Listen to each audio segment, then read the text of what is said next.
Hello friends, मैं दामिनी गुप्ता आपका स्वागत करती हूँ कर्म एंड को एजुकेशन में। और आज मैं आपके लिए लेके आई हूँ इंडियन पॉलिटी से रिलेटेड कुछ महत्वपूर्ण एमसीक्यूज। तो प्लीज़ वीडियो को एंड तक देखिए। अगर वीडियो पसंद आती है तो please like share and channel को सब्सक्राइब ज़रूर कीजिएगा। इसी के साथ देखते हैं हम आज का अपना पहला क्वेश्चन। हमारा पहला क्वेश्चन है, निम्नलिखित में संविधान का कौन सा भाग संशोधित नहीं किया जा सकता। हमारे ऑप्शन दिए हैं। ऑप्शन ए हमारा प्रस्तावना, ऑप्शन बी है हमारा राज्य के नीति निर्देशक सिद्धांत, ऑप्शन सी है हमारा मौलिक अधिकार, ऑप्शन डी है हमारा न्यायिक समीक्षा। और जो करेक्ट आंसर वो हमारा डी एकदम करेक्ट आंसर है, न्यायिक समीक्षा। ठीक है, तो न्यायिक समीक्षा संविधान का आधारभूत भाग है जिसका संशोधन नहीं किया जा सकता। ठीक है, जो हमारा न्यायिक समीक्षा संविधान है वो एक आधारभूत भाग है। ठीक है, और उसका संशोधन नहीं कर सकते। ठीक है, नेक्स्ट क्वेश्चन देखते हैं। क्वेश्चन नंबर सेकंड, भारतीय संविधान में संशोधन का प्रस्ताव किस देश के संविधान से लिया गया है। ऑप्शन है हमारे, ऑप्शन ए है हमारा जर्मनी, ऑप्शन बी है हमारा दक्षिण अफ्रीका, ऑप्शन सी है हमारा स्पेन, और ऑप्शन डी है हमारा इटली। और जो करेक्ट आंसर है वो हमारा ऑप्शन बी एकदम करेक्ट आंसर। ओके, दक्षिण अफ्रीका। तो भारतीय संविधान में संशोधन का प्रस्ताव दक्षिण अफ्रीका के संविधान से लिया गया है। ठीक है, तो जो भारतीय संविधान संशोधन का प्रस्ताव हमारा कहाँ से लिया गया है, वो दक्षिण अफ्रीका के संविधान से लिया गया है। ओके, नेक्स्ट क्वेश्चन देखते हैं। क्वेश्चन नंबर थर्ड, राज्यसभा के बारे में कौन सा कथन सत्य है। ऑप्शन दी हमारा, ऑप्शन ए हमारा राज्यसभा में 12 सदस्य प्रधानमंत्री द्वारा मनोनीत किए जाते हैं, ऑप्शन बी है हमारा राज्यसभा के 1/3 सदस्य हर 2 वर्ष में सेवानिवृत्त होते हैं। ठीक है, ऑप्शन सी है हमारा राज्यसभा भंग नहीं हो सकती। ठीक है, और ऑप्शन डी हमारा राज्यसभा का सभापति उपराष्ट्रपति होता है। और जो करेक्ट आंसर है वो हमारा ए एकदम करेक्ट आंसर है। राज्यसभा में 12 सदस्य प्रधानमंत्री द्वारा मनोनीत किए जाते हैं। ठीक है, तो जो राज्यसभा में टोटल सदस्य होते हैं हमारे 250। ठीक है, जिसमें से 238 चुने जाते हैं और 12 राष्ट्रपति द्वारा मनोनीत किए जाते हैं। ठीक है, तो यहाँ से एक क्वेश्चन हमारा बन गया कि राज्यसभा में कितने सदस्य होते हैं। तो जो हमारी राज्यसभा है उसमें 250 सदस्य होते हैं। ठीक है, नेक्स्ट क्वेश्चन देखते हैं। क्वेश्चन नंबर 4, भारत की संसद में कौन कौन होते हैं। ऑप्शन दिए हमारे, ऑप्शन ए हमारा लोकसभा और राज्यसभा, ऑप्शन बी है हमारा लोकसभा राज्यसभा मंत्रिपरिषद, ऑप्शन सी है हमारा लोकसभा राज्यसभा प्रधानमंत्री, और ऑप्शन डी है हमारा लोकसभा राज्यसभा राष्ट्रपति।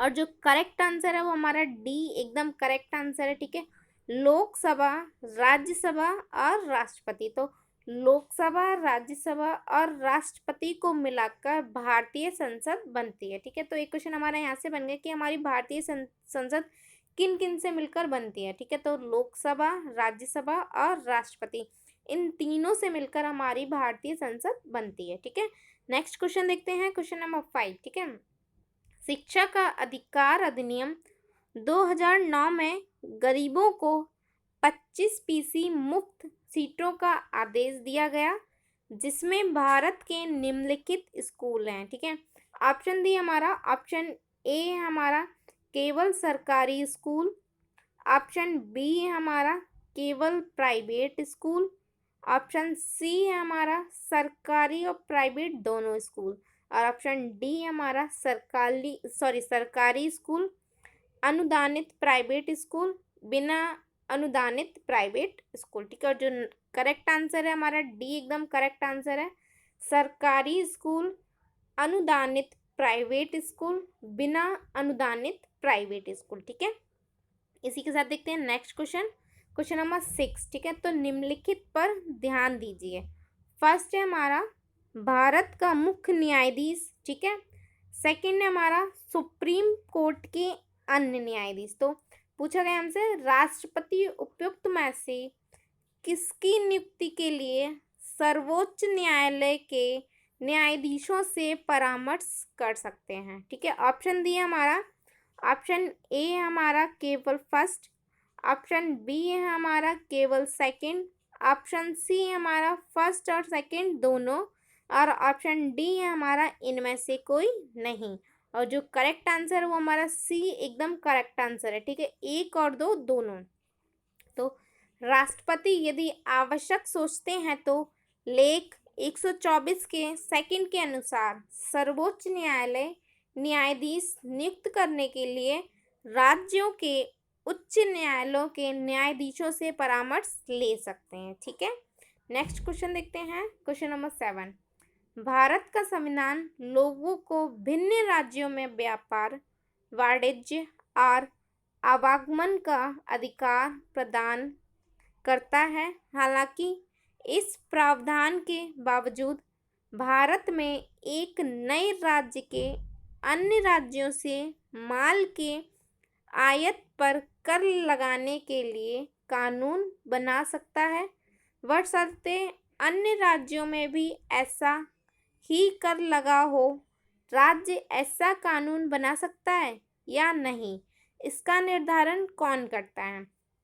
ऑप्शन दी हमारे, ऑप्शन ए हमारा राज्य, ऑप्शन बी है हमारा संसद, ऑप्शन सी है हमारा राष्ट्रपति, और ऑप्शन डी है हमारा प्रधानमंत्री।